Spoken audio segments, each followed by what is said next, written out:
Alright, I'm trying to explain to you now what three-phase is all about. On your house you normally have single-phase electricity. I've drawn a little picture. This is what one phase of single-phase electricity looks like on an oscilloscope.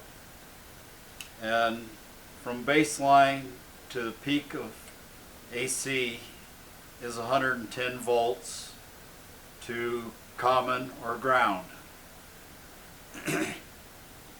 When you throw in the second phase, from peak to peak, you get 220 to 240 volts. And this is what three-phase looks like. It's 120 degrees out of phase to each other.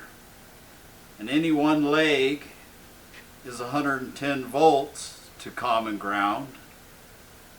But as you see, from the peak of one doesn't match the peak of any others, and it's only 208 volts if you were to put a voltmeter in any two legs of a three-phase electricity.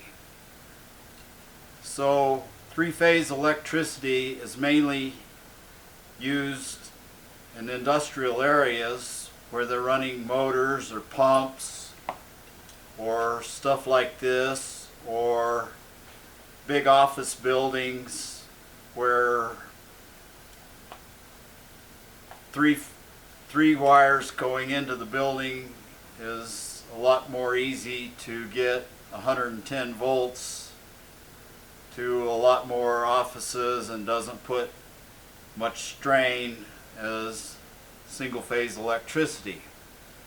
Now, it doesn't really make a whole lot of difference for most of your uses, but in something like a copying machine or a server where they need to wire a transformer up for your server, they need to know whether you have 220 or 240 volts or 208 volts when they wire your copy machine up or something like this. So other than that, this is just a simple picture of what three-phase is all about.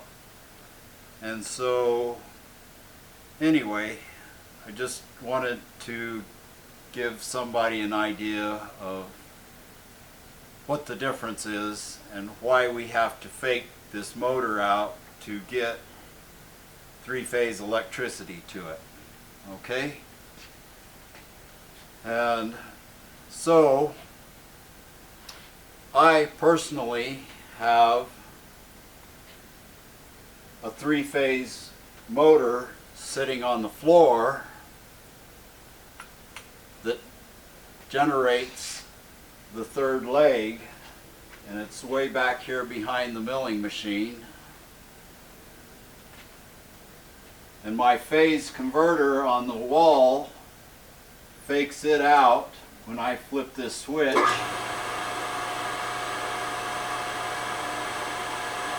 And now it generates the third leg for my milling machine to run when I turn it on.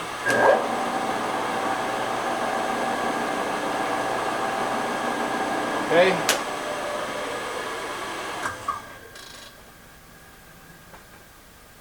So, now we'll move on a little more to, well, let's go ahead and leave that on.